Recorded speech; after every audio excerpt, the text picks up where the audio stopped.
I'm Lisa Swinarski. I'm the Cultural Attaché at the American Embassy in Islamabad, Pakistan. It's great to have you for the 5th of 6 lectures on American politics, history, and culture as you prepare for your exam with the Civil Service of Pakistan. I want to wish you all a very happy Independence Day, and I'll turn it over now to Dr. Farhat Haq, who is the president of the American Institute of Pakistan Studies. Thank you very much. So it is my pleasure to introduce today's speaker, Professor Stacy Cordery, who is, you're in for a treat. She is a professor of history and also has an affiliate status in Women and Gender Studies program at University of Iowa. And she is a best-selling author. She has for example, one of her books, Eleanor Roosevelt, from White House Princess to Washington Power Broker, was a New York Times bestseller for a while and was chosen for Book of the Month Club and was indeed reviewed widely. She's currently working on a biography of American entrepreneur Elizabeth Arden. She will provide you with sort of a more picking up from where Professor Courtney Fullilove had left, which is sort of late 19th century onwards, so a more modern period. So I turn it over to Professor Stacy Cordery. Thank you very much. Hello, everyone. I'm very happy to be with you today and honored to have been asked by my former colleague, Dr. Haq, to give this presentation, which I sincerely hope will be useful to all of you. Now, because of the inherent difficulty in explaining over 2 centuries of history in 50 minutes in any meaningful way, I shall focus on the 20th century, as Dr. Haq just said. I will begin just about where Dr. Fullilove left off, chronologically. But I'm going to approach the topic differently than she did. I'm going to focus on 6 points in time, 6 moments in US history when Americans' sense of themselves shifted, when a majority of Americans came to understand the nation and their role in it differently, and when, as a result, society and culture changed. Of course, these 6 points I've chosen are not the only moments of change throughout the 20th century.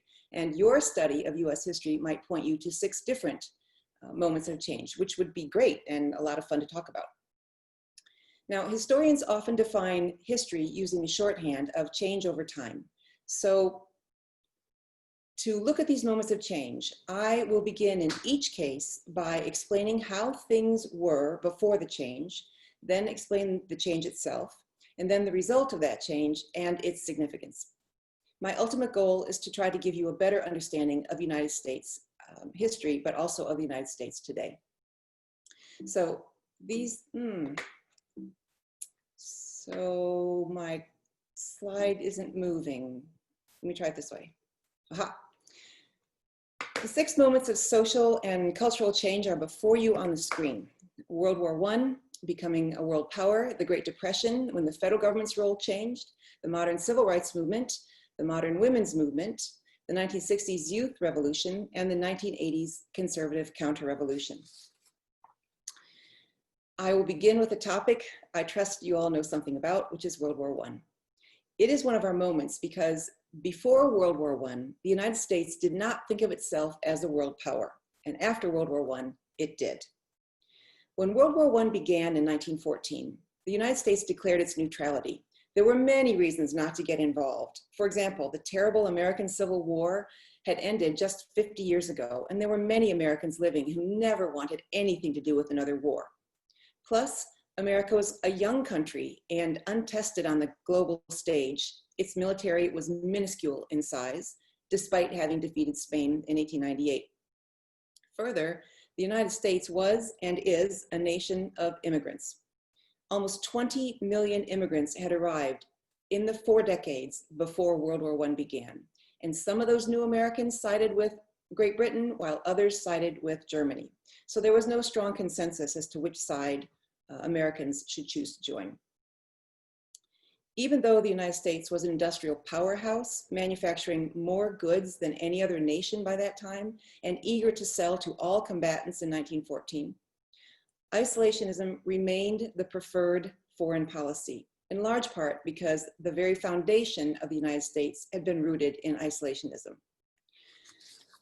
For example, George Washington, America's first president, said, "Why, by interweaving our destiny with that of any part of Europe, why entangle our peace and prosperity in the toils of European ambition? It is our true policy to steer clear of permanent alliances with any portion of the foreign world." And America's third president, Thomas Jefferson, said, "We seek peace, commerce, and honest friendship with all nations, but we want entangling alliances with none." So before World War I began, Americans thought of the United States as a fine place, but not a military powerhouse, and were happy to stay out of Europe to follow the no entangling alliances warnings of the founding fathers. Nevertheless, as you know, the United States did join World War I in April of 1917. So how did this terrible conflict change Americans' sense of themselves? Well, first, World War I made the United States into a global military power. The enormous industrial output, plus a large population of civilian workers, plus soldiers who fought well in European trenches, convinced the great powers and convinced Americans themselves that they were a powerful military force. Secondly, World War I made the United States into a global economic power. The war was not fought on US soil, and Americans joined the war late. This meant the United States could concentrate on making and supplying goods to all combatants and on loaning money to the warring powers. So between the sales and the loans, the United States prospered. Before the war, the United States owed other countries $3 billion. After the war, other nations owed the United States $13 billion. So World War I made the United States into a creditor nation and a global economic power. Thirdly, the American president emerged as a powerful and important world leader. President Woodrow Wilson was especially interested in the shape of the peace, and he was one of the big four leaders to create the Treaty of Versailles. The League of Nations was his idea. He hoped it would be a site of conflict mediation so that there would never be another war, so that, as he put it, World War I would be the war to end all wars. He failed in this, obviously. There have been other wars, but mostly because of America's inherent isolationism, the United States never even joined the League of Nations. So what's the significance of this? Because of the important contributions of America's military, its factories and banks, and its president's leadership, Americans came to think of themselves as a world power, as living in a country equal to the great powers of Europe. It was a shift of the mind.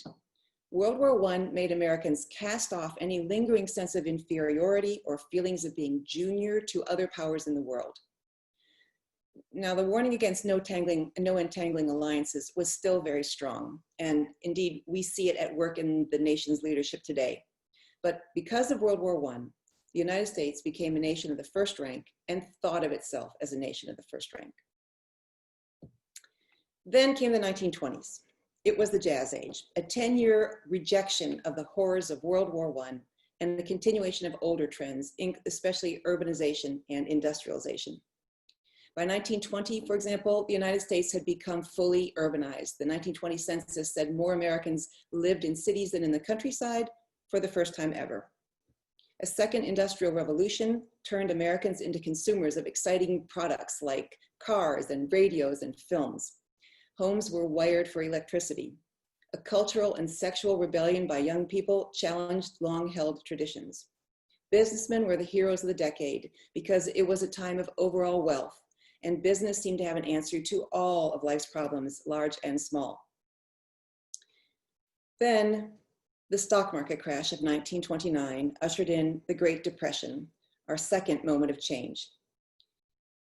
The Depression was a global event, but in the United States, the economic upheaval was so profound and so sustained that it resulted in a change in the relationship between the American people and their federal government. And that's the next point I want to explain. Before the Great Depression, the federal government seemed inactive and distant. It dealt with problems that didn't really touch everyday Americans, like foreign policy and tariffs. Americans were used to pulling themselves up by their own bootstraps, as the common phrase went, meaning that you made your own way in the world by your own hard work and your own good fortune, not by anything the government did for you or gave to you. But that all changed during the Great Depression. At its height, 25% of Americans were out of work. Great Depression unemployment figures reached 50% among some African American communities, twice as high as for white Americans. From 1929 to 1932, Americans' personal incomes declined by more than half. Farm prices also dropped by half. By 1933, some farmers were burning their crops for heat because they couldn't make a profit on them. Americans lost their homes, their farms, their savings, their jobs, and as they did so, charitable institutions could not keep up. Churches and private charities ran out of funding and ran out of the means to help. And then on top of that, an environmental tragedy happened called the Dust Bowl, where 100 million acres of farmland right in the middle of the country where I live were covered with dust, which blew eastward 2,000 miles, so far that it blew out into the Atlantic Ocean. Nothing could be planted, nothing grew. Both agriculture and industry then were devastated. Republican President Herbert Hoover was powerless to help and was voted out of office in 1932. Replacing him was a Democrat, Franklin Delano Roosevelt. Roosevelt's domestic legislative program was called the New Deal. It was a comprehensive program of laws and reforms aimed at ending the Great Depression, which it actually didn't do. Only World War II ended the Great Depression. But it's the New Deal that is at the root of the change in the relationship between the American people and their government. Franklin and his activist wife, First Lady Eleanor Roosevelt, individually, together, and with Congress, changed the role of the federal government and thus the way that Americans came to think about their government. Instead of seeing the government as inactive and distant, amorphous, unimportant to them, Americans came to view the federal government as a positive good, a place to go for help, and the one entity large enough to make real differences in their individual situations. The New Deal meant governmental action on behalf of the people. How? Well, the New Deal included public works projects that gave unemployed men and women a job so they could earn a wage, laws to protect labor unions and home ownership, farm ownership as well, to assist small businesses, to increase agricultural profits, to provide help for those unable to care for themselves. Social Security, America's old age pension scheme, was a New Deal program, for example. The New Deal included literally hundreds of federal programs, projects, and laws that made Americans see the federal government as an extension of their own democratic power, a tool to reform society, and one that could even the playing field between the very poor and the very wealthy. Americans looked to the Roosevelt government for help, and they got it. And this was very different from the past. The New Deal, I should add, also included assistance for African Americans. Eleanor Roosevelt, in particular, spoke and acted frequently and publicly in support of civil rights and racial equality. As a result, one important change that happened in this era was the shift of African American voters from the Republican Party to the Democratic Party. In fact, today, the vast majority of African Americans still vote Democratic because of Franklin Roosevelt and the New Deal. Now, I know you know that racism was not vanquished in the 1930s. The place of Blacks in society did not materially change despite the efforts of the Roosevelts and the New Deal. So what's the significance of this? Well, after the New Deal, Americans came to see the federal government as a potential ally in their daily struggles, whether finding work, securing a decent wage, getting a fair price for agricultural products, organizing a union, or helping them in many other forms of distress. The activist federal government began to take care of those Americans who could not take care of themselves. And Americans' acceptance of that idea was an enormous change. Even today, many Americans look to the federal government for assistance of the sort that was unimaginable before the New Deal. Now, as you may know, the appropriate amount and kind of governmental assistance is an often contested topic right down to today. But without the crisis of the Great Depression and the activist government of Franklin Roosevelt, we wouldn't even be debating that question. My third moment of change is the modern civil rights movement. Now, I know you've had an entire lecture on civil rights, so I'm going to make this section very brief. It is not news to anyone that race-based inequality is foundational to the creation of the United States. Throughout American history, there have been attempts to redress this terrible, systemic, institutionalized inequality and to move the nation closer to the promise made in the Declaration of Independence about all men being created equal. One of those times occurred in the middle part of the 20th century in what we would today call a racial reckoning. It began when the Supreme Court decided in 1954 that separate but equal treatment was not at all equal in the landmark case called Brown versus Board of Education.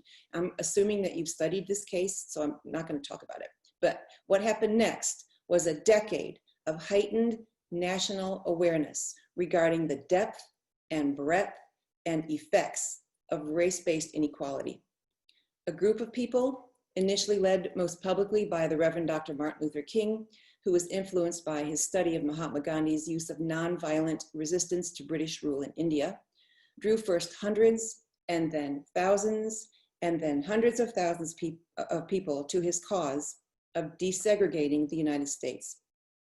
Many other leaders emerged, male and female, black and white, young and old. Many people took part in demonstrations, marches, sit-ins, voter registration drives, and more in an attempt to desegregate all of US society. People were hurt, people were murdered, but minds were changed.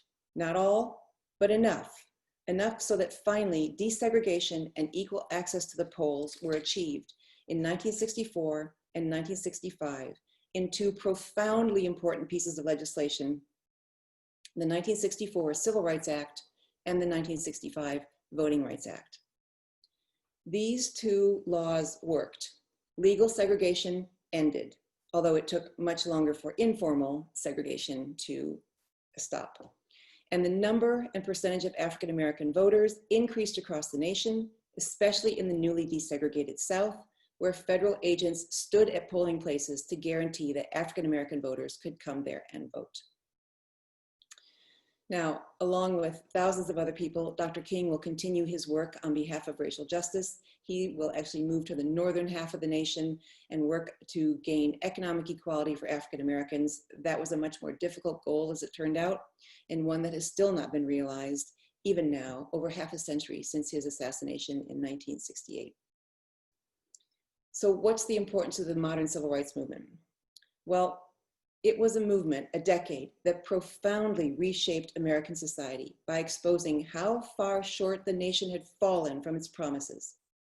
And in so doing, changed the minds of millions upon millions of white citizens, including a large number of Southerners, who came to see that segregation was wrong, and that keeping citizens from voting because of their race was discriminatory and wrong.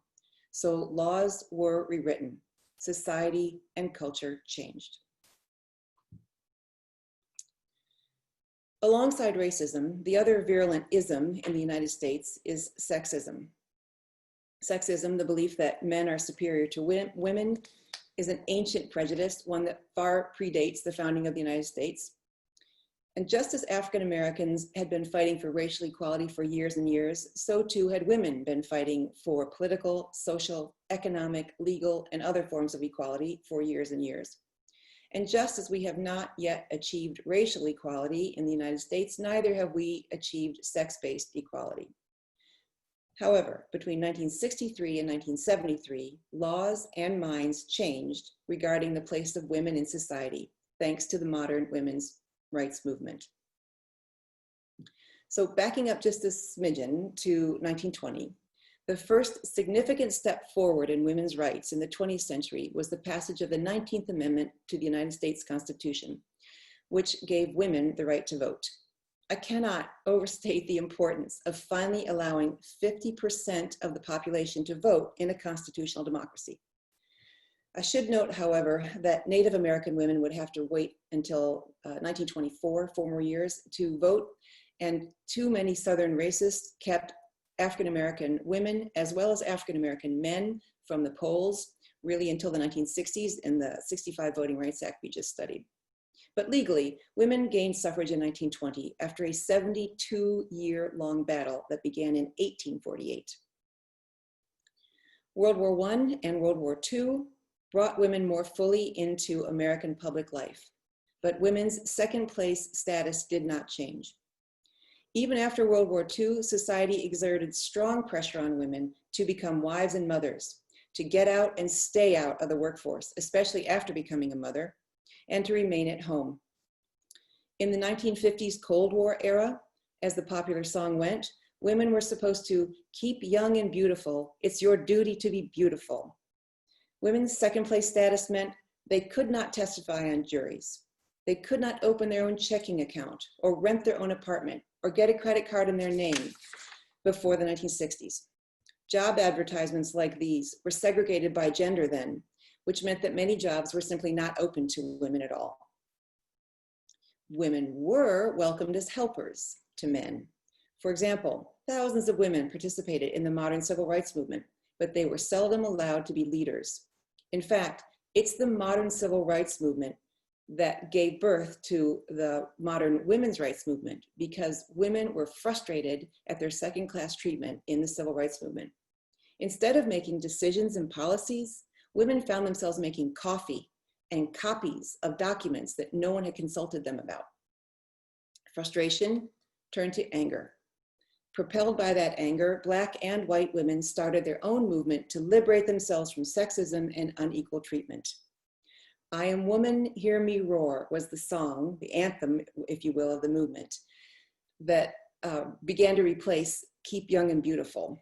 Instead of focusing on this young and beautiful song, women went to work to change democracy. So this is a tiny bit of what they accomplished.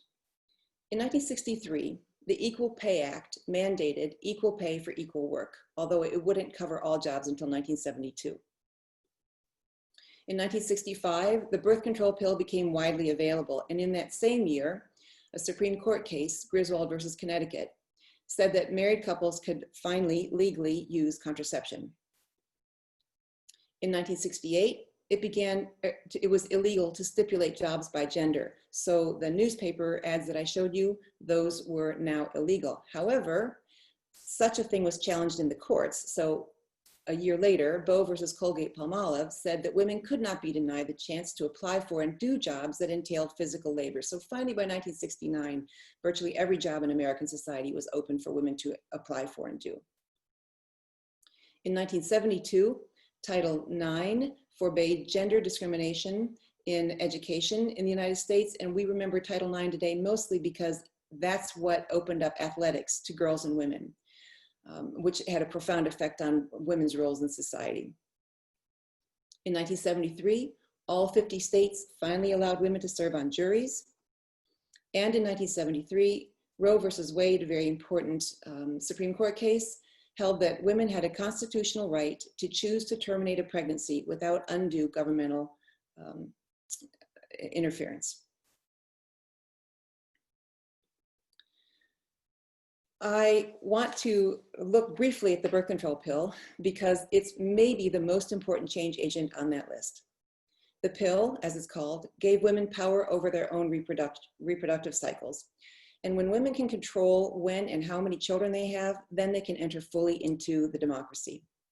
The pill was responsible for women completing high school and attending and completing college in much greater numbers. Today, 37% of women complete 4 or more years of college. In 1960, that figure was 5%. Today, the number of women in the workforce is 3 times higher than it was when the pill was introduced.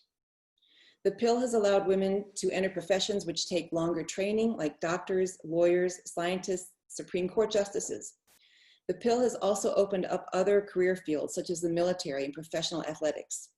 And it has allowed women to continue in these careers, to maintain their careers. The birth control pill is one of the most important inventions of the 20th century because it allowed half the population to contribute their intellect and their physical talents to the good of the country. No democracy is a true democracy until all voices are heard. The women's movement also raised the nation's consciousness regarding a large number of everyday sexist aggressions. It had been considered okay to touch a woman's body, to pinch her backside, for example, to whistle at her or to leer at her, to use women in advertisements to sell products that had nothing to do with women specifically, or to use gender stereotypes as these two advertisements do. But the women's movement made these things no longer acceptable. Jokes that played on gender stereotypes became inappropriate. The women's movement changed society by helping people see women as individuals, not simply in relation to men as wives or daughters or sisters only. A new salutation was introduced in this era to reflect this change, Ms. Both Mrs. and Miss define women in terms of their relationship to a man, but Ms. did not. Ms. just denotes an adult woman. That's why Ms. became the name of one of the most important feminist magazines, which began publication in 1971. Now, these changes I've mentioned were vast improvements for women and phenomenally important, but they did not eliminate sexism. Like racism, sexism still exists in the United States today. Still, this is profoundly significant. The modern women's rights movement changed minds and it changed laws. It changed society and culture, just as the modern civil rights movement did.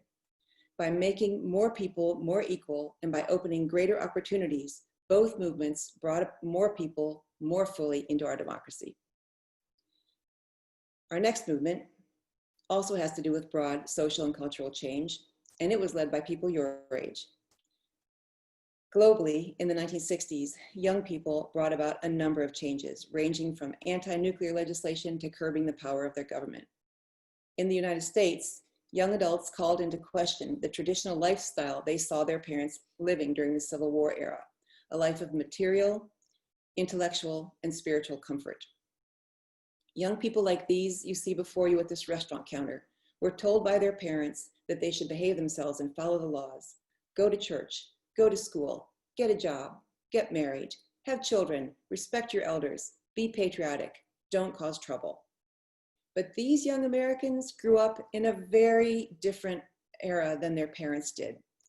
These young people grew up in the affluent Cold War years, while their parents grew up during the uncertain times of the Great Depression. Their outlook on life was correspondingly different, and what grew between them was something we called the generation gap. Young people and their parents seeing the world very, very differently. When young people challenged, well, they challenged really just about everything. When they challenged everything, their questions reshaped the way millions of Americans thought and felt, and the resultant changes arced toward the liberal, permissive American society that we live in today. So let's look at how this happened. The youth movement occurred when baby boomers reached college age. The baby boom was the name given to the enormous population increase between 1942 and 1962. As the oldest baby boomers reached their 20s, there was a sense that everyone was young. Indeed, in 1968, over half the population was under 25 years of age. 7 million young people crowded into colleges and universities. There was an excitement as young people rethought the fundamental values of their upbringing. There was strength in numbers, and they felt that so many young people questioning could not be wrong. What happened was partly a normal rejection of their parents' values, as I mentioned. 1950s parents were conformist, apolitical supporters of the status quo, engaged in making money, getting ahead, and fighting the Cold War by living the American dream. But the baby boomers rejected what they saw as this life of conformity, comfort, and materialism, that is, too much emphasis on acquiring things like cars and homes. Also, the civil rights movement had radicalized American youth. Many people involved in the civil rights movement were very young. Martin Luther King was only in his early 20s when he began to work on behalf of African Americans. Baby boomers saw in the civil rights battle a model for how to bring about the changes they wanted. Meanwhile, youth-led revolutions were happening around the world. Young Americans watched on their televisions as student demonstrations unfolded in Japan, Korea, Turkey, Venezuela, Great Britain, and France. But eventually, it was the Vietnam War that became the most visible sign of baby boomer unhappiness. Yes, their denunciation of their parents' world, the comfortable middle-class life, that continued. But the Vietnam War came to symbolize the very worst of American society for young people. As it dragged on and on, the Vietnam War appeared to be, unlike World War II, immoral, unwinnable, and ignoble. Vietnamese civilian death tolls were horrifying. Baby boomers saw the Vietnam War as a civil war and the United States as an invader, or worse.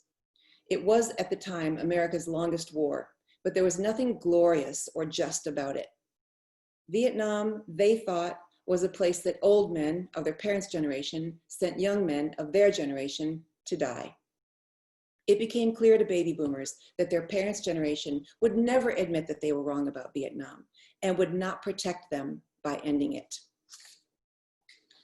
Those thoughtful, politically engaged young people, mostly college students, formed themselves into what was called the New Left. The New Left wanted greater participation in American democracy by a larger number and type of people. They wanted to bring about an end to poverty, racism, war, and materialism. Obviously, that's a very tall, very idealistic agenda. But they began to organize to try to bring it about.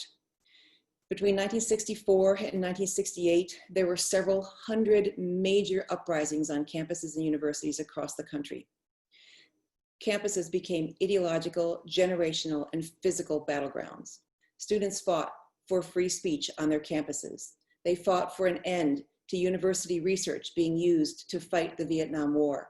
And ultimately, they fought for an end to the Vietnam War itself. They led protests on their campuses, and they led protests off their campuses. And they convinced millions of Americans to join them, especially in opposition to the Vietnam War. But then, somewhere in the mid-60s, New Left protests began to overlap with another simultaneous youth protest against mainstream culture and society, which was called the counterculture. You may know these counterculture protesters as hippies.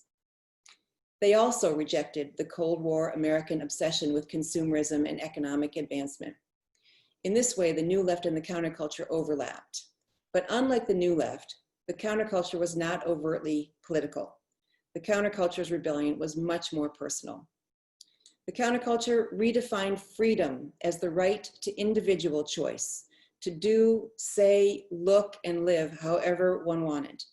This included avoiding the military draft, indulging in recreational drug use, embracing sexual freedom, listening to rock and roll music, emphasizing handmade or recycled products as a rejection of materialism, and wearing the characteristic clothing and hairstyles of hippies, which was their most obvious way of setting themselves apart from and frankly challenging mainstream society. Their message got out in an underground media of free magazines that explored new ways of thinking and featured a new kind of art like this that you see here on concert posters. And I probably don't have to tell you that neither the magazines, nor the concert posters, nor the concerts themselves were supposed to be for parents. Historian Eric Foner wrote, "The youth movement happened when the war destroyed young Americans' belief in authority. The loss of faith in the older generation was the biggest link between the New Left and the counterculture. When the nation learned that President Lyndon Johnson had lied about the scope and the cost of the Vietnam War, and then that President Richard Nixon after him had also lied about the Vietnam War, well, the lies of the presidents caused even many among the older generation to rethink the unexamined admiration in which they held the president.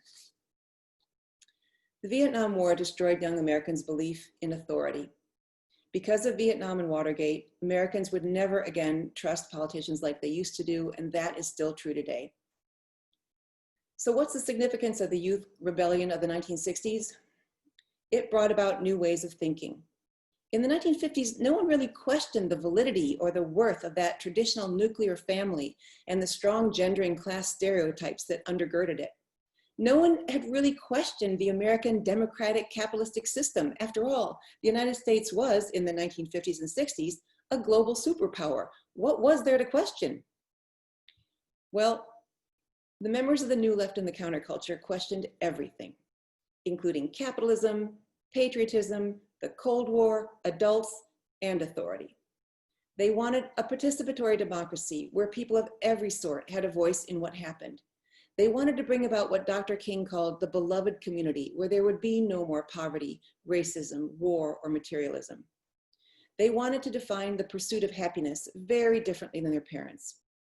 They wanted individual freedom to do, say, create, and live the way they wanted to.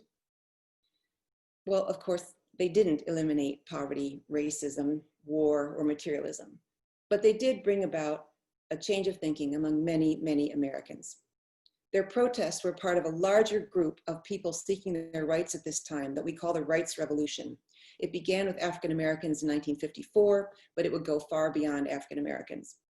The obviously different lifestyle of the counterculture and the New Left altered, loosened, if you will, the way Americans thought and acted on topics such as sex, art, literature, leisure, drugs, music, profanity, even the family structure. American culture and society became more permissive. Many more things became more permissible, including things that would have been fundamentally incomprehensible just a few years earlier. Now, you've probably already thought about this. Not everyone believed these changes were good. In fact, an ever-increasing number of Americans found nearly everything about the 1960s a challenge to all that they held dear. They began to push back against the permissiveness and to try to return to an earlier America, a time when traditional morals were in place, before African Americans and women and young people had questioned the status quo and the right of white men to rule. A time before the Vietnam War had called into question the American military might. And that fact brings me to my sixth historical point of change, the conservative counterattack. Now, conservative political thinking has existed side by side with progressive political thinking ever since the nation's founding. Generally speaking, I'm sure you've learned in other lectures that America's two-party system means that one party tends to lean to the right and is conservative, that would be the Republicans today, and the other party tends to lean to the left and is more progressive or liberal, and that would be the Democrats today. I hope that you've already learned about the basics of conservative political thinking at the end of the 20th century, or maybe that'll be your next and final lecture. But what I want to do is to concentrate on conservative Americans roiling unhappiness with 1960s permissive society and how they use that unhappiness to create a conservative movement with real political power. And this time, I'll start with the significance by telling you that social conservatives are still extraordinarily politically powerful today. So political conservatism includes support for free market capitalism, a large military, an aversion to regulation, and a preference for small, inactive governments. But I want to focus on, not on political conservatism, but on cultural conservatism in the United States. So if you look at the slide in front of you, generally speaking, cultural conservatives oppose gay rights and gay marriage because they define marriage as between a man and a woman. They oppose a woman's right to choose an abortion and support instead strict abortion laws. They are not in favor of secularism, so they would like to see federal funding go to supporting church-based schools, and they support school prayer, that is mandatory prayer in the schools. They oppose feminism and the Equal Rights Amendment, which was a constitutional amendment to guarantee, to state that women should be treated equally to men, have equal rights to men.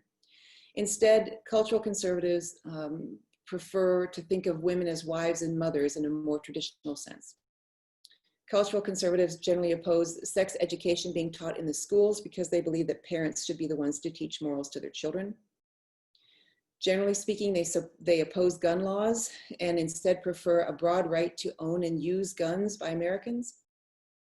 Cultural conservatives generally oppose multiculturalism, by which I mean favoring the existence of distinct cultural or ethnic groups in society as opposed to a more homogeneous kind of Americanism, and cultural conservatives generally laud the primacy of Western civilization. Now, these are generalizations. Not every cultural conservative will support everything on this list, but it's true of most cultural conservatives. So we're going to back up for a second. In the 1960s and 70s, the New Left and the counterculture were active. That's when conservatives felt that President Lyndon Johnson was a disaster. He was losing Vietnam. He was creating too many federal programs, spending too much money, using the federal government to do too many things. Lyndon Johnson was a Democrat like his hero, Franklin Roosevelt, and like Roosevelt, Johnson wanted to use the power of the federal government to help Americans who could not help themselves. His domestic legislative program was called the Great Society. In it, he said he was working especially to improve the countryside, cities, classrooms, and civil rights.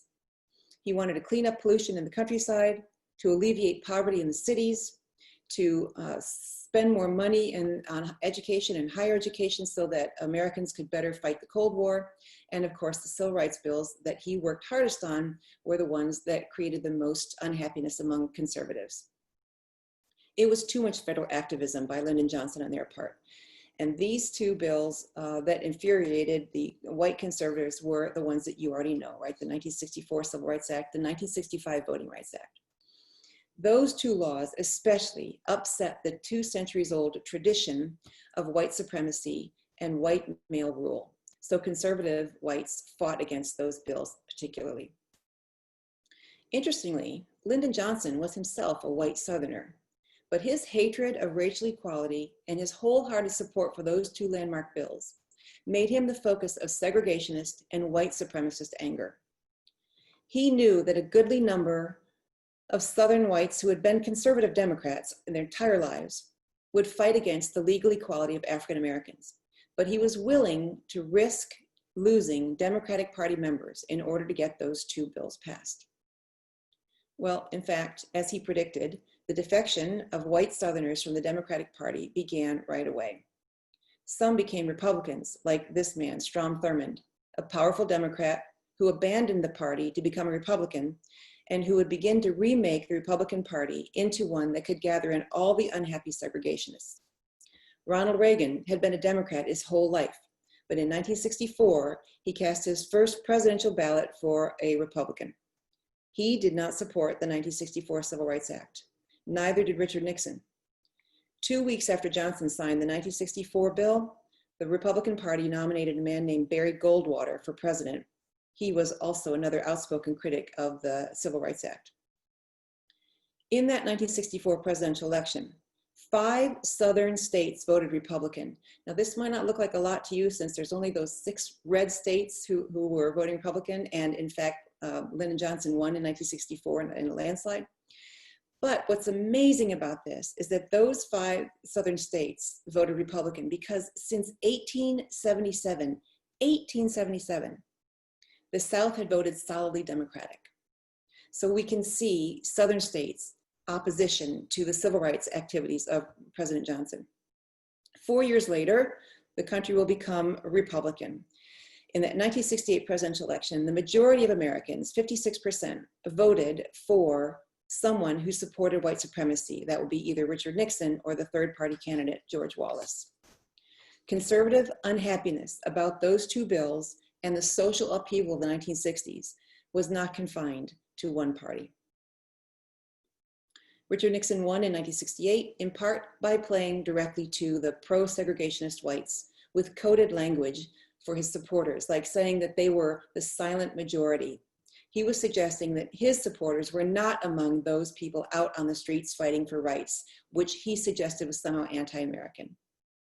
Nixon vowed to be tough on crime, and he said he valued law and order. These were phrases that conservatives and especially white supremacists understood as being promises that President Nixon would not pursue racial equality as his Democratic predecessors had done. And in fact, he didn't. In addition to this ugly strain of racism that animated some conservatives, there was also tremendous anger about the 1960s rights revolutions as a whole, and a belief that they too had gone too far. Inspired by the 1960 or 1954 modern civil rights movement, other minority populations began to fight for their rights. For example, Native Americans banded together and fought under the American Indian Rights Movement. Hispanic Americans came together and fought under the Chicano Rights Movement. The Asian American Rights Movement fought for the rights of Asian Americans, principally on the West Coast. Lesbians and gay men came together in the Gay and Lesbian Liberation Movement. Even prisoners fought for their rights in the 1960s and early 1970s in the prisoners' rights movement, and as you know, women. It is worth noting that the protesters in all these rights revolutions were not alone in their calls for reform. The Supreme Court of the United States backed them up throughout the 1960s and 70s. I've already mentioned the Griswold case, but there were other important Supreme Court decisions. One made interracial marriage legal. Another required the state to provide a lawyer to assist anyone accused of a crime who could not afford his or her own attorney. There was an important case that decriminalized public profanity, and a controversial one outlawed mandatory school prayer. And these are just the tip of the iceberg.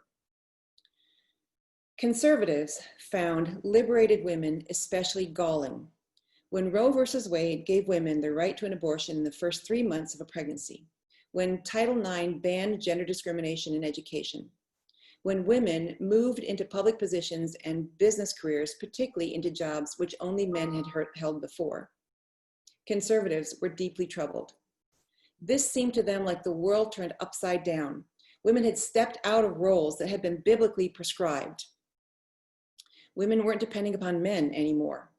Feminism, the belief in the equality of the sexes, was just wrong, according to conservatives. So African Americans, young people, women, to conservatives, the world had gone mad. So to recapture the past, to roll back this permissive culture, to try to elect conservative Republicans who would restore traditional values, social and cultural conservatives organized. To battle against feminism and the equality of women, Republican Phyllis Schlafly organized conservative women into a group called Stop ERA and successfully ended the passage of the Equal Rights Amendment to the United States Constitution in the 1970s. The ERA is still not passed today.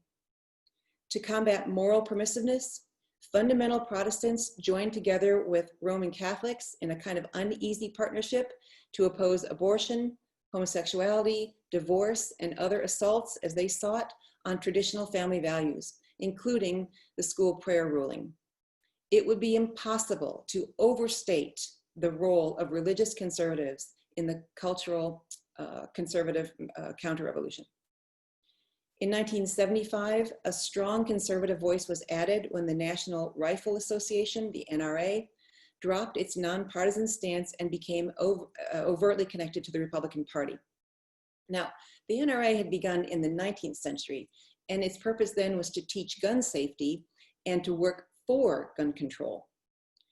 But after Lyndon Johnson signed the Gun Control Act of 1968, a bill that was meant to restrict the shipment of guns across state lines and was passed largely in response to Martin Luther King's murder, there was a split in the National Rifle Association between those who supported federal gun control and those who opposed it. By 1977, the NRA had become a staunch opponent of any gun control, claiming that it would be a violation of the Constitution's Second Amendment, the right to bear arms. The NRA became and is today an extremely well-funded and enormously powerful lobbying group. To spread conservative ideas, conservative intellectuals created think tanks or research institutions and established journals like you see in front of you, magazines, newspapers, and in the next decade, radio and television shows. These raised enormous sums of money and were very effective at conveying conservative ideas to an ever larger audience. So a burgeoning conservative media and all that money gave conservative thinkers, writers, journalists, and donors great power.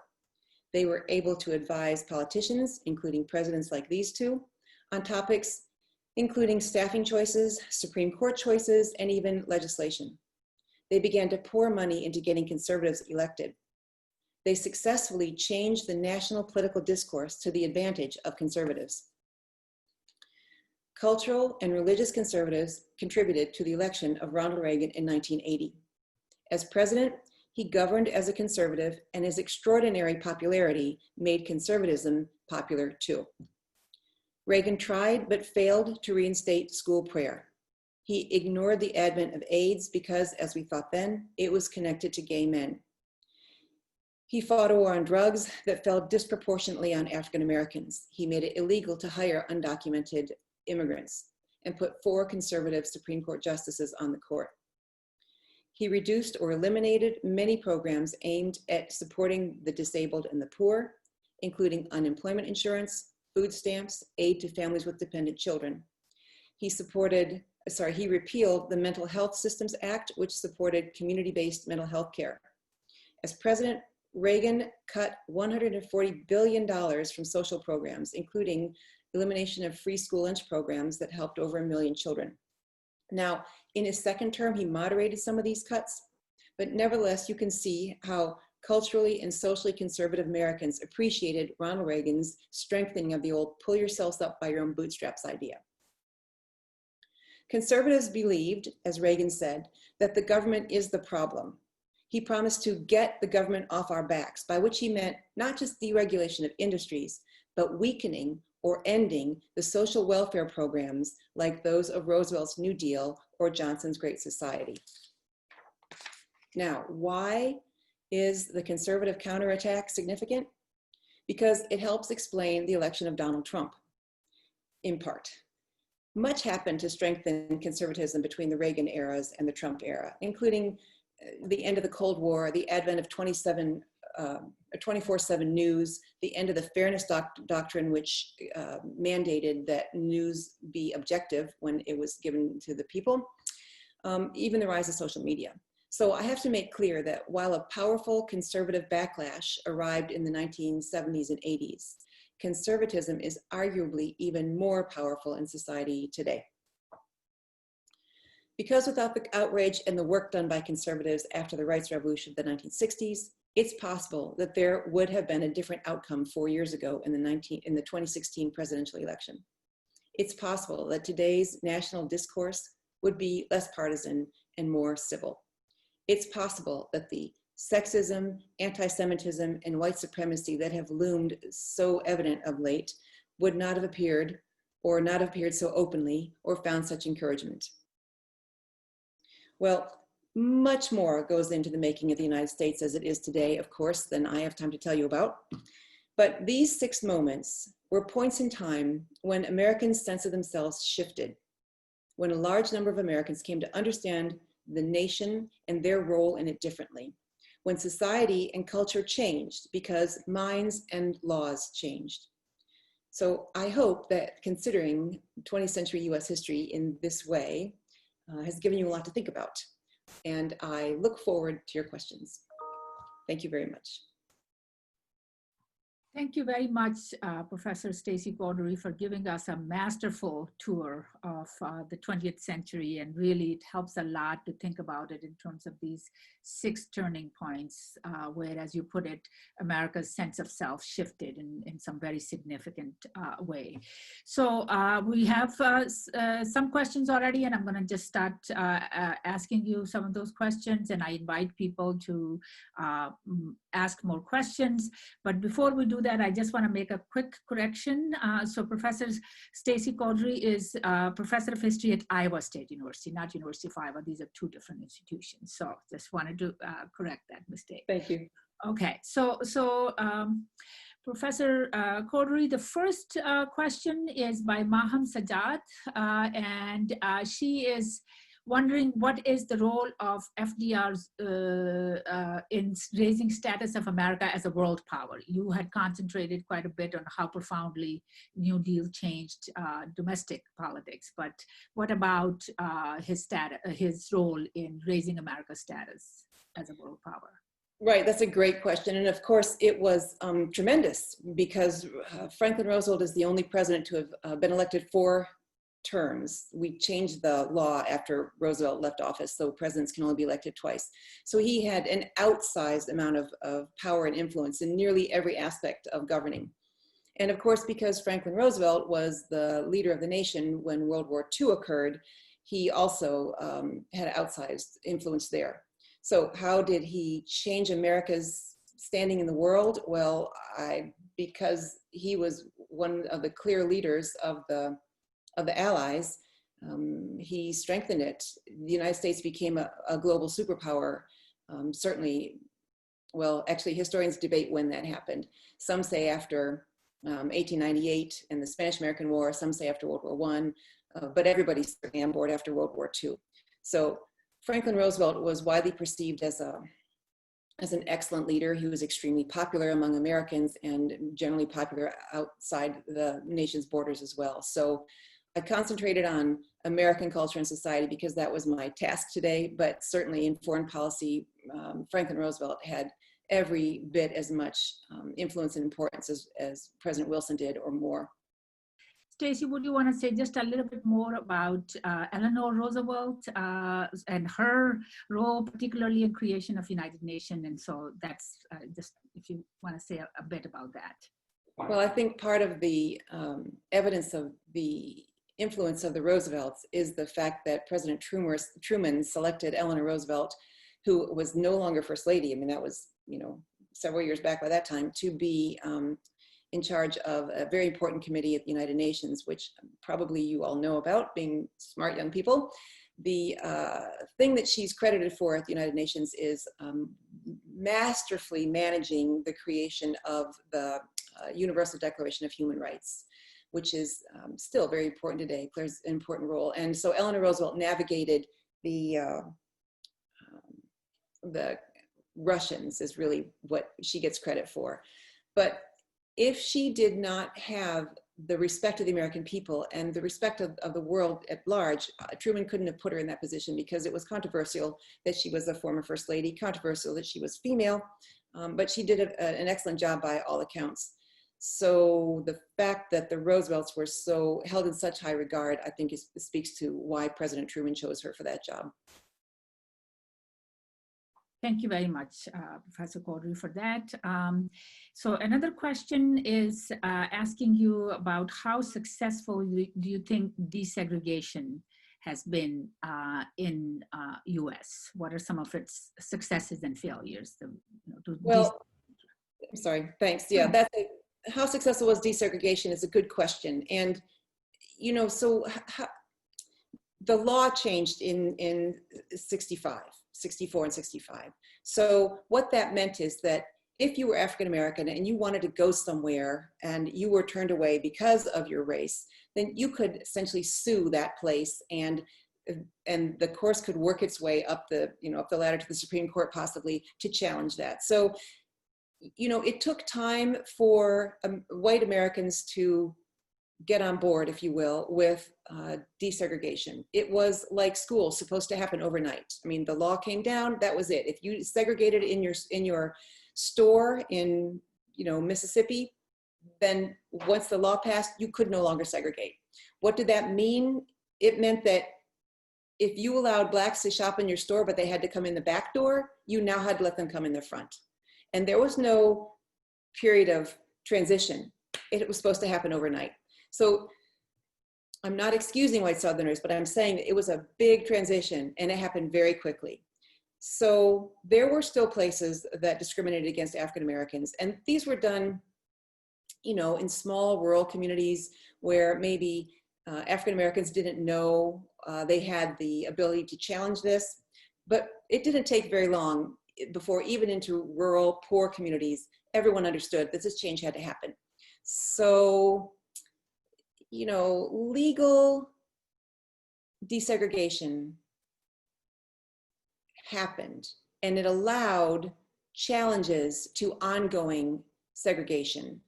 And that's why I focused on some of these laws, because they open the door to making society fully fair. I don't have any great examples for you of how things were in the 1980s, the 1990s, but because racism exists, it means that there's always going to be places where African Americans are going to feel less welcome. but there's no place in America that can say, you cannot enter this building because you're African American, or you cannot go to this school because you're African American. That's just illegal. So the law had a profound effect. It took a while. Of course, it will take a while for minds to change and a while for the culture to change to reflect the laws. I hope that answers your question. Yes, I think that's, thank you. And so the next question is, what is the difference between the question, the way it's put is sexism and feminism? I think the person might mean anti-sexism and feminism. I'm not quite sure, but I just want to, you know, you talked about sexism. Is sexism and what's the relationship between sexism and how feminists have attempted to address gender equality, I guess? Okay, thank you for making me define my terms better. That's a good question. So let's think of it this way. Sexism is like racism in that you discriminate against someone because of their sex. So sexism is the societal ill that feminism tried to cure. Feminism was the idea that men and women should be treated equally. We're equal, should be treated equally. So feminists who support viewing the world in a way that treats men and women equally, feminists battle against sexism. So a sexist law is one that would single out a woman for her gender, for her sex. A sexist law says you can't drive a piece of heavy equipment because you're female. So that's a sexist law. Feminists and the modern women's rights movement try to eradicate sexism in society. Does that help? Yes, absolutely. Okay, thank you. And so the next question is by Aisha Osman, and she is wondering, this is a more, again, a little bit foreign policy. As you can imagine, a lot of Pakistani students are really interested in foreign policy aspect of it. But anyway, about George Kennan and how he changed the outlook of Washington towards Moscow. If you could say briefly something about that. This is particularly in the early part of Cold War. Yes, and no, I really can't. Farhat, you're probably better off to answer this question than I am. I mean, I can summon a picture in my mind of George Kennan, but I can't off the top of my head tell you very much about his relationship with the Soviet Union. Sorry, I can look that up and reply, or Dr. Hawk, you can jump in and tell them. No. Let's focus on, because there are a lot of other good questions. So that's fine. That's absolutely okay. That's you know. We move on to I can privately, Aisha, I can privately type an answer for you. So not to worry. Okay. So Kashif Iqbal, he is asking about, I think he's sort of wondering about particularly Great Depression and how that was sort of related to the economic kind of changes that occurred later on, and could that happen, like something like Great Depression, could that happen again? That is a great question, and of course we all hope not.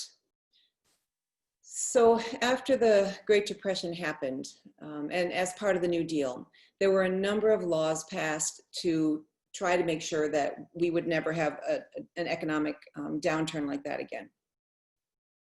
And those laws began to be repealed, in fact, by conservatives in the 1970s, more of them in the 1980s, and then more gone in the 1990s. So some of those controls were loosened or eliminated. So could there be another depression like that, a stock market crash like that? We've seen the stock market tumble since then. And certainly, I don't think anybody has any idea what's going to happen as a result of the coronavirus, you know, to global economies. But I think what we do have in the United States now is a history of the federal government helping out businesses, including banks and major industries, when there are economic downturns. So while many of the laws that the New Deal put in place to safeguard against the emergence of another Great Depression are gone, the tradition of the federal government helping out when the economy weakens is in place. And I think we've seen a little bit of that even in the Trump administration as Congress tries to work together with the president in order to help out Americans. Americans have been getting checks from the federal government, money from the federal government until very recently because of the coronavirus. So my answer, could such a Great Depression happen again, would be, I hope not. And I think that probably the answer is no, not to that extent, because of the safeguards in place. However, I'm a historian, and my hindsight is perfect and my foresight is not so great. So I can't tell you what might happen because of the coronavirus. I mean, we just heard that the United Kingdom's economy is in shambles. America's economy is not that great. What will happen, I don't know. The coronavirus as a global effect, in the same way that the 1929 stock market crash was part of a global economic downturn. So that's about the best I can do with that question. Okay, thank you. Another question has to do with the suffragist movement, and really, what were the reasons that women were not given the right to vote until 1920, and what were some of the stages in their struggle to achieve right to vote? Well, women weren't given the vote because of an old idea called coverture, which is actually really biblical in its origin, which suggests that when a woman married, she would be covered with his cloak and be sort of protected by him. So women as daughters were protected by their fathers, women as wives were protected by their husbands. Therefore, they didn't have any need to be part of the body politic. So there were many effects of this in the 19th century, and they accounted for some of the things I told you about in the modern women's rights movement. This is why women didn't need to serve on juries, for example. They couldn't get apartments on their own because they needed their husband to sign for them. They couldn't open a bank account because they needed a father or husband to sign for them. Basically, women were not considered to be actors in their own right. So this is part of what we today would call sexism, this belief that women were not entitled to independent agency. Of course, there's a lot of other things that go into it. You know, men who believe, or people who believe that women are not as intelligent as men, people who believe that women are more emotional than men and so can't make good decisions. And there are a lot of reasons that women were not considered viable candidates for the vote. In 1848, women began to challenge that along with some men. They met together in New York at a place called Seneca Falls. And the Seneca Falls Convention in New York of 1848 is the first place that women laid out a long list of what they felt as sex-based injustices. And among those was the denial of the right to vote. So when I said it was a 72-year-long battle from 1848 to 1920, that's what I was referring to. So this is a complicated history, and I can attach to the bibliography some books about the suffrage battle if you like. But ultimately, there were two groups that formed trying to seek the right to vote for women. One went about it one way, another went about it through another way. Eventually, those two groups would come together and work together on a federal amendment. And so that's how we got to the 19th Amendment in 1920. I wish I could see your face to know whether this is answering your question or whether you want more detail, because I could talk about this for the next 3 hours, but probably you all have Independence Day celebrations to go to.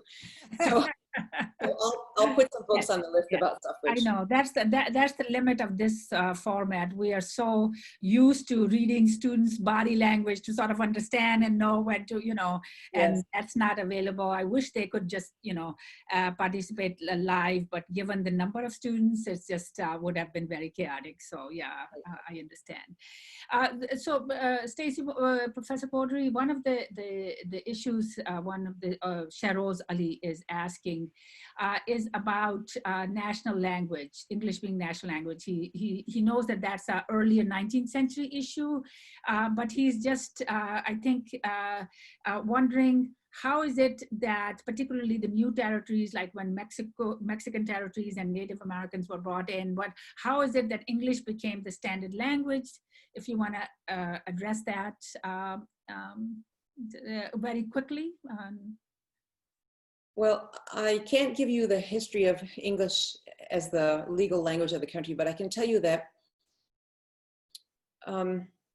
the idea among the whites who came to these shores was always one of American exceptionalism. From the very beginning, you know, the United States was founded to be the city on the hill, right? To be the model for all other nations to follow.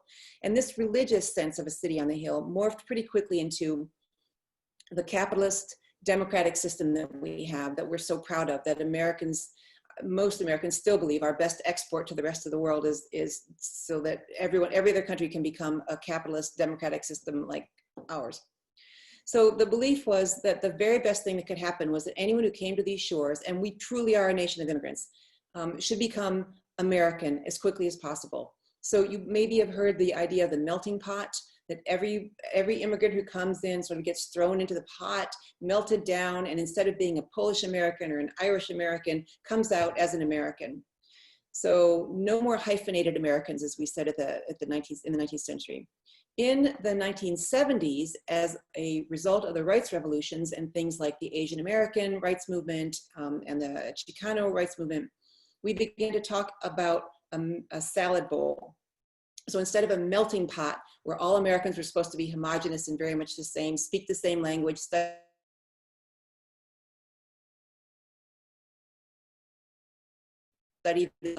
we should all live together as a salad bowl. So there'll be, you know, some tomatoes and some cucumbers and some, you know, whatever you put in your salads, but they'll be individual. So rather than melted together, you'd be able to see in America the population of Korean Americans, the population of Polish Americans. And so, but at the base of that, there's still this notion of we're all in it together. And so somehow the English language has always been a tie, even in the salad bowl metaphor. Now, are there people who would like to see Spanish become a co-equal language with English? Absolutely, yes, there are. But that battle has not been won. In fact, it's not one that we hear very much about over here these days. Okay, thank you. Another questioner is wondering whether the 1960s and 70s movement, you know, that you had outlined, how did that maybe again influenced? Did it make America a stronger example of democracy to the rest of the world, or did it create a sort of I guess, a negative impression of U.S. in the rest of the world? So that is a great question. And I think everything depends upon what your political leanings are.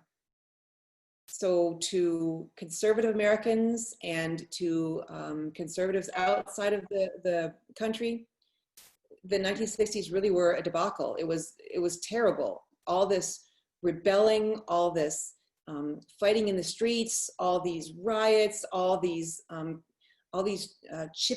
attempts to chip away at what was tradition, at what had been the norm for, you know, decades and decades, was horrible.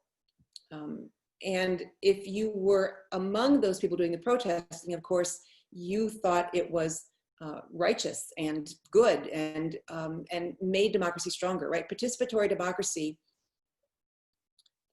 grew out in part of the civil rights movement in that participatory democracy meant we need all voices heard: young people, old people, Black people, white people, everybody, Native Americans, poor folks, everybody should participate in the democracy, because it's not truly a democracy if only rich white people from above are dictating down to the rest of us.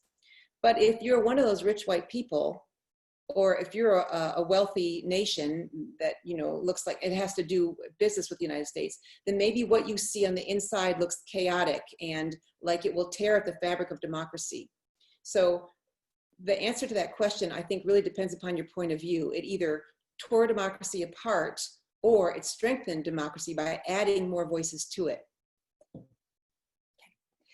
So several questions are asking you to, predict future, and you've already said that as historians, that's not you sort of look in the past, but nonetheless, they're wondering whether you talked about conservatism, triumph of conservative ideas politically, but they are wondering if there is a tide that is turning, now with Black Lives Matter, with some of the other kind of protest movements, and worry about income inequality, etc. So how do you see, I guess, the future of conservatism in next few years?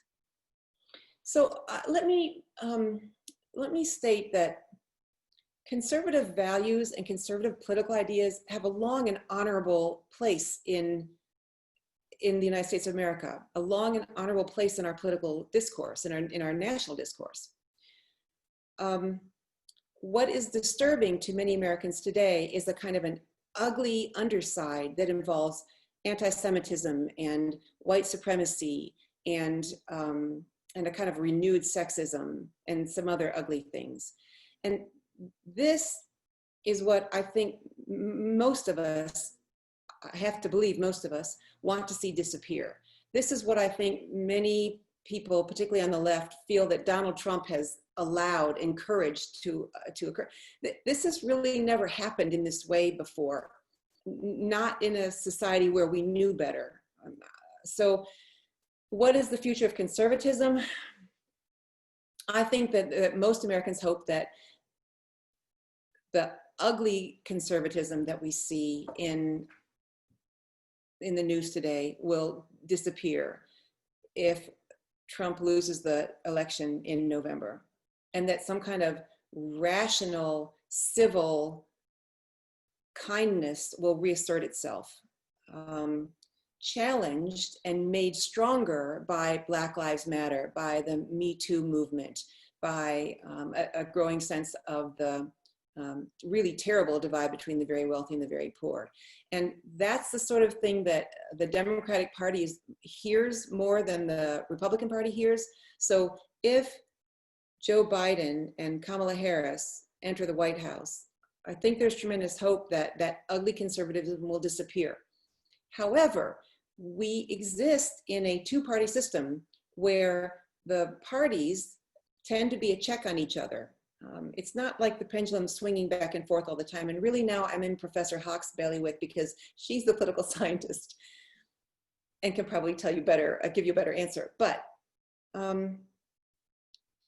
the idea in Great Britain used to be that there was the king's own loyal opposition, right? That the other side, the party out of power, should be loyal to the United States, loyal to the nation, but voice its opposition.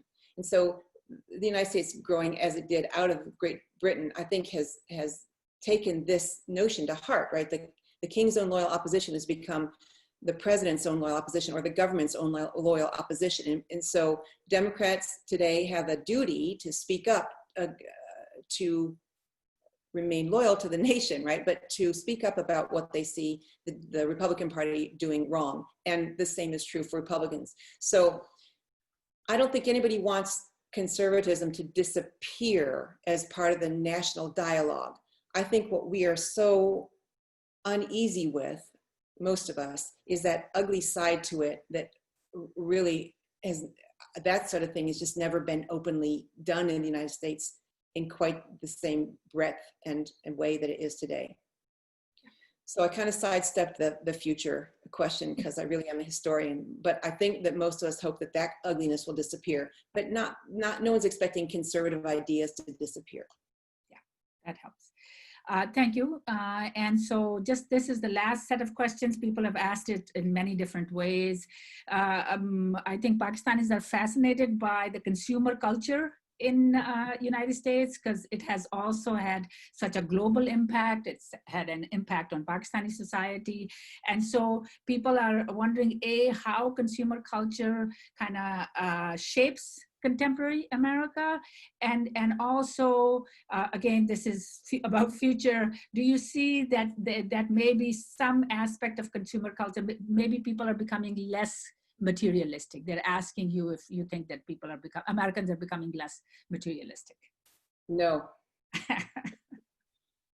Well, I mean, the United States of America, first and foremost, is the capitalist nation. We are profit driven. So, you know, while the 1960s counterculture embraced, you know, embraced what? Denying that kind of materialist impulse. It never went very far. And there are fringes in American society where there are people who prefer to live off the grid, as we call it, or to, you know, make their own tomato sauce and sew their own clothes. But really, almost nobody does that today. I think that consumer culture is widespread, deep-rooted, and most people can't even conceive of living without all the things that they have that make their life easier. I think that the chasing of the almighty dollar, as we call it, right, this desire to succeed financially is still very, very deep in most Americans. And while lots of Americans are very concerned about the wealth gap in the United States today, it's very much like it used to be in the Gilded Age, right before the turn of from the 19th into the 20th century. So it's a scary big gap.